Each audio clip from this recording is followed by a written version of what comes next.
Hi guys, it's just FBL here. Welcome back to another video. And it's been a while since I made a video with New Year and all this. So finally back. Game week 22 team selection coming up. So let's just jump into it.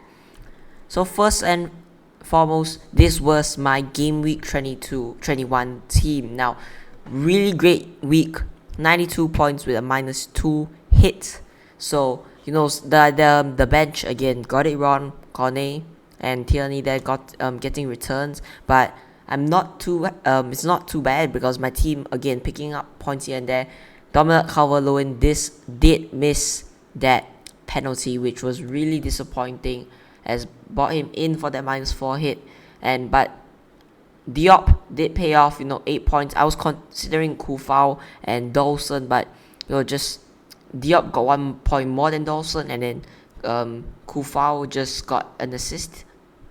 So it was not really the best decision, but I am really happy with the decision because Diop isn't really that expensive compared to Kufau and Dawson, because I can just bench him anytime I really want. Well, if I have the other two, is really a lot of money on my bench. And here, Bowen again, really happy with what he managed to score. Was planning to triple captain him, but it could have been the right decision. But anyways, Jota, Bernardo Silva getting 5 points, and Son as well 6 points, getting returns here and there. Trent 4 points, Backman 5 points. It's just a bit of points everywhere, but a really good game week for me. Just pushing up the ranks and getting another green arrow. Let's jump into transfer plans. So the game week 22 transfer plan is here. Take out Heung-min Son, bring in James Maddison, Sterling, or Bruno Fernandes. Either one of them.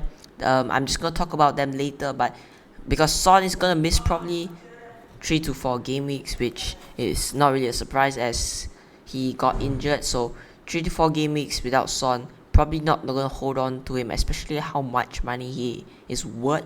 And you're going for another midfielder because there's quite a lot of midfielders to choose from here, and it's a double game week, so I really wanna play with a double game week here. So here are the 3 options I was talking about just now. These are the stats: XG per 90 minutes, price, and ownership. Sterling, let's start off with Sterling here now. 3.3 ownership, has the best XG among all these players, and also quite a decent XA, expected assist. But then again, his place in the City's team isn't that nil. But with Ryan Mahrez going to AFCON and Phil Foden having lack of match fitness, and we don't even know he's gonna start this game, we could see the slots in that City attack going down. With Raheem Sterling here, as I said, he could get a higher chance of starting with Gabriel Jesus, Jack Grealish, Raheem Sterling. These are the few players that could possibly start. Could see De Bruyne as well, but then it's just very low. And if Sterling gets in that team, he will play really well. And yes, it's against Chelsea, but if you look at the long term, it's a really great fixture run, and he's such an explosive player. But no double game week, so next year, but Fernandes, this is why I put him in, is because of that double game week. And then West Ham, Burnley, not the ideal fixture, but possibly just to have them there for that those fixtures. A double game week, I really love a double game week player, and probably after those 2 fixtures, West Ham and Burnley, Salah will come back, or Heung-min Son, which I could just take Fernandes out. Now United hasn't been the greatest, of course, getting very weird results, winning here, winning there, losing.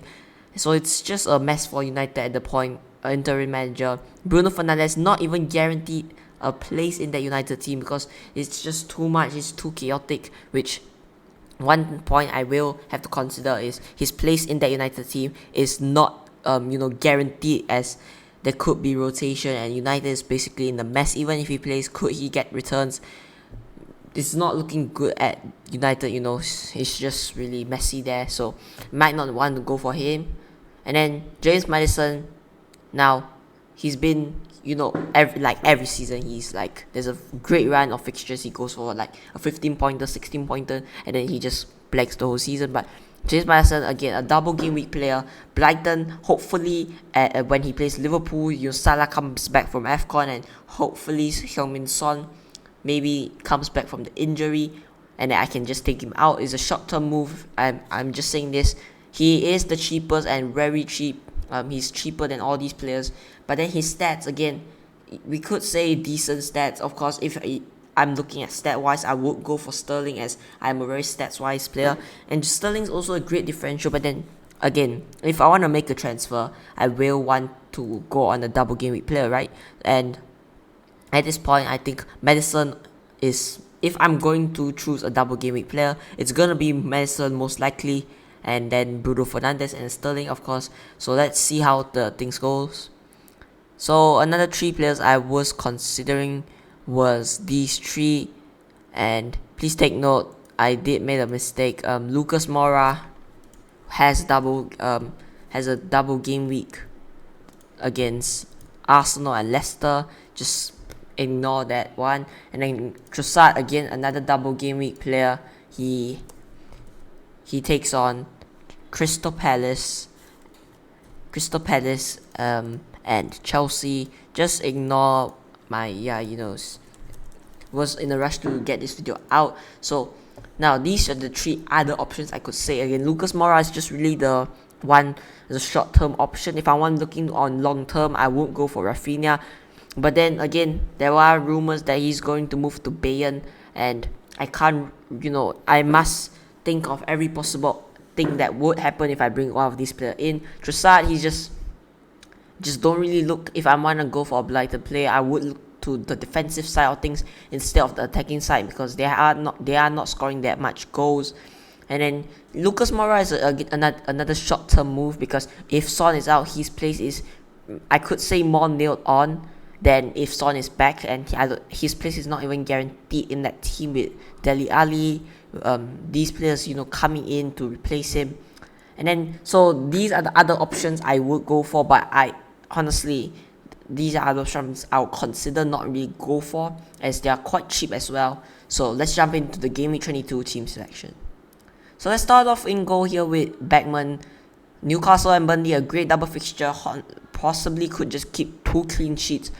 2 very favourable fixtures to keep clean sheets. So I could see some clean sheet for Daniel Beckman. Ben Foster is back in training, but then I don't think he's gonna. I think he could possibly play one of those fixtures, but not both, because he's just back in training and he won't be honestly ready to play full 90 minutes in the game. So I think Watford is not going to take the risk and just play the option he has, Beckman. Next, firstly in defense, Trent. Now Trent, yellow flagged, but still would want to keep him in my team.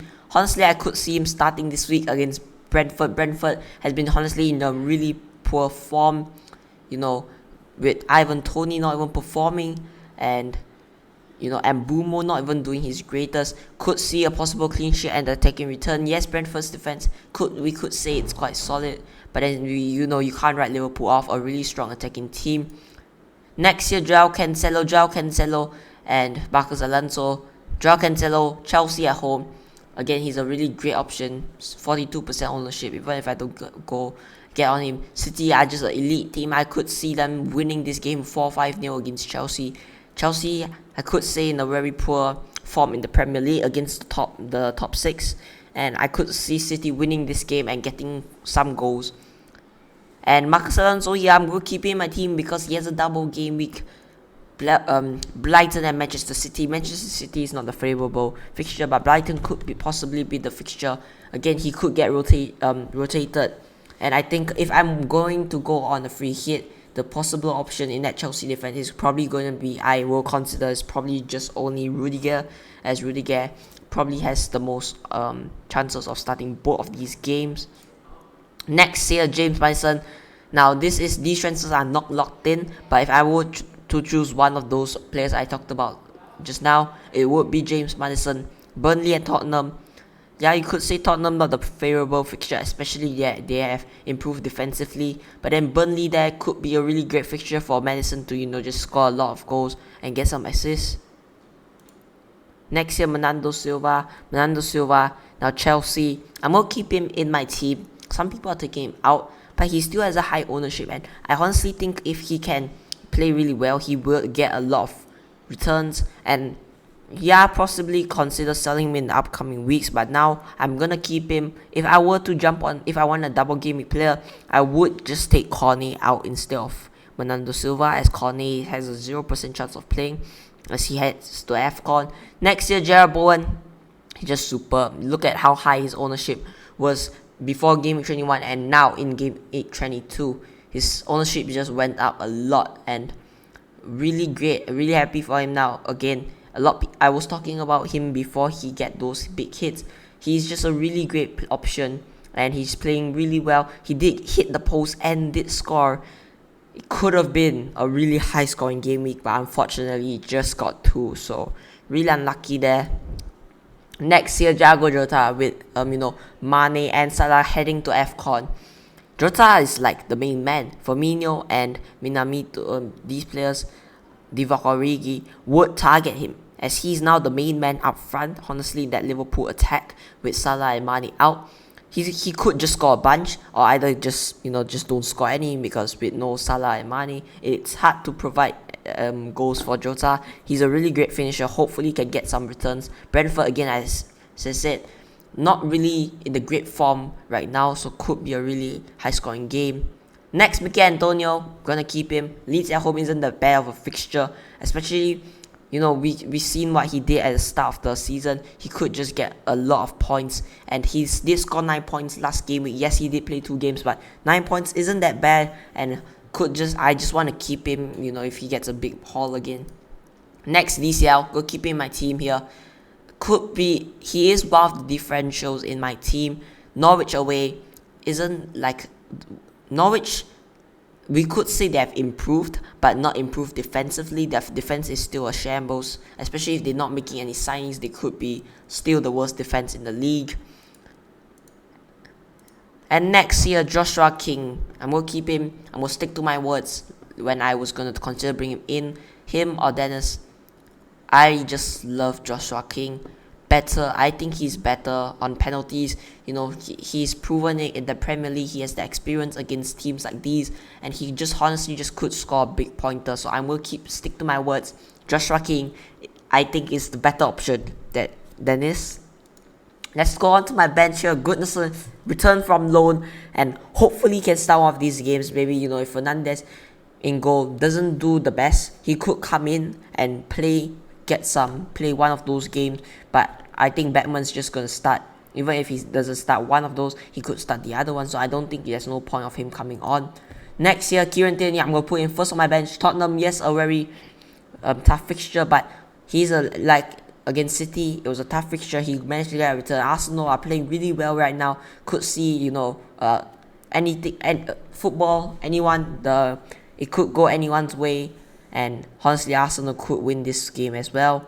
Next, Diop. Gonna put him second on my bench because he's not as explosive, not as like a fullback as Kieran Tierney. He's a centre back. Only way of getting points probably is from set pieces, headers, or just keeping clean sheets. Gonna be second on my bench. And lastly, Maxwell Cornet. He's not gonna play, and I completely forgot about this. He was heading to AFCON. I didn't think about it last week, and I just thought he would stay for this double game week, but I completely forgotten, and he is gonna be going to AFCON. Let's do captains real quick. Vice captain on Bowen and captain on Joshua King. I just think he's a really great option. These decisions are not locked in. The transfers are not locked in. Maybe live streaming are the best option. If you want to see my final team, is go on Twitter and follow me on Twitter. I will be posting my final team every week over there. So it's been me, JSFPL. I'll see you guys in the next one.